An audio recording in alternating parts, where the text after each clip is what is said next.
new student loan forgiveness, but what if you have more than $10,000 or $20,000 offered or did not qualify for forgiveness? Well, Bernadette Joy leads Crush Your Money Goals, a financial education company who helps professionals build their plans to financial independence, and she's here with her tips on how to pay off these remaining loans. How are you doing? I'm great. Happy Monday. All Yes, right. this was big news, I know, for myself included, with a lot of student loans. Very, very exciting, but a lot of us have more than just that $10,000 or $20,000. Yes, the average in the United States is between $20,000 and $30,000. So even if you did get the forgiveness, there's chances are you probably still have student loans left over, or many people didn't qualify for that. And for those of you who are disappointed, it's okay. We have some tips for you today on how you might still be able to pay them off. Okay, the very first tip you want to start with, you said decide on your timeline. You need to establish one. Yes. So how many people graduate school and say, well, I'm just trying to get a job. I'm just trying to like grow up. But the student loans are so far away. Put a deadline on it. Say when you want to get those paid off and put it out into the universe. So I've had many clients who say, I want to pay them off by the time my kid goes to school. I want to pay them off before my 30th birthday. I want to pay them before my 50th birthday.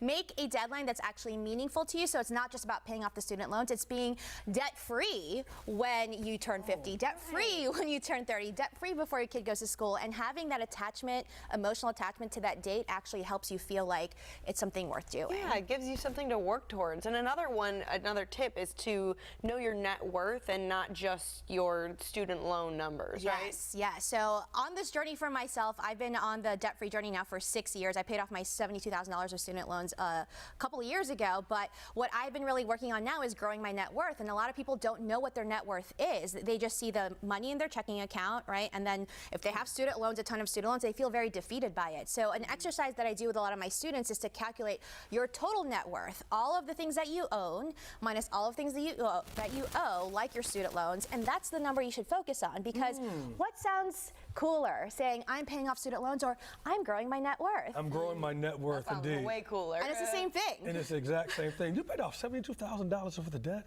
I paid $72,000 of student loans. Oh my And even goodness. more on top of that. And even more on top of that with these tips, yes. Okay, so your last tip, you say you need to put your loan at the top of your budget list, right? So did you do that when you were paying off your loan? Absolutely. So I paid off $72,000 of student loans. It sounds crazy. I meant to do it in 2 years. I actually paid it off in less than a year. And when people find out I did that, it was because it was my top priority during that time, right? And so I have many students who've had student loans for 5, 10, 15 years, and they're only paying the minimum payments on it, and it's just kind of in the back burner. But if you literally, I don't just say in your head, but you literally put that amount that you want to pay on your student loans on the top of your list, and you work on paying that first, and then figuring out the rest of your budget. Surprise, surprise. Did you double up payments? Double, sometimes tripled, sometimes, I mean. And you do this above, like maybe credit card payments or doubling anything else. You're saying the student loans, do that first. For me in particular, I decided to do my student loans because it felt like it was really weighing me down. It felt like it was going to be a 10, 20 year like handcuff. And so for me, it made sense to do that. And if it's student loans or any sort of debt, the way that you can get it down paid faster is by putting it on the top of your list. Because most people, when they do budgeting, it's like, let me do all of the things I need first, and then whatever's left over. Yeah. And then chances are, what's left over sometimes not much. It never gets the attention that it deserves. Exactly, exactly. And what I really like about this approach is that it's temporary, right? So it's not that your student loans are going to be in the top of your list forever. And the good thing about debt, even though it's not, fun to do, but if you do it well and you focus on it well, it's a short-term thing. It's not a long-term lifestyle, right? So treating debt as something that you're just working on for the next couple of years versus for an indefinite amount of time can make it feel a lot more approachable. You also have a free guide for Crush Your Money Goals. What is that? Yeah, so for people who get really overwhelmed on where to start, because there's so much advice out there, there's so many people telling you to do different things, I put together a free guide on my website. It's 30 resources to start crushing your money goals on where I personally started this journey. And these resources are what allowed me to pay off those $72,000 of student loans and become a debt-free millionaire.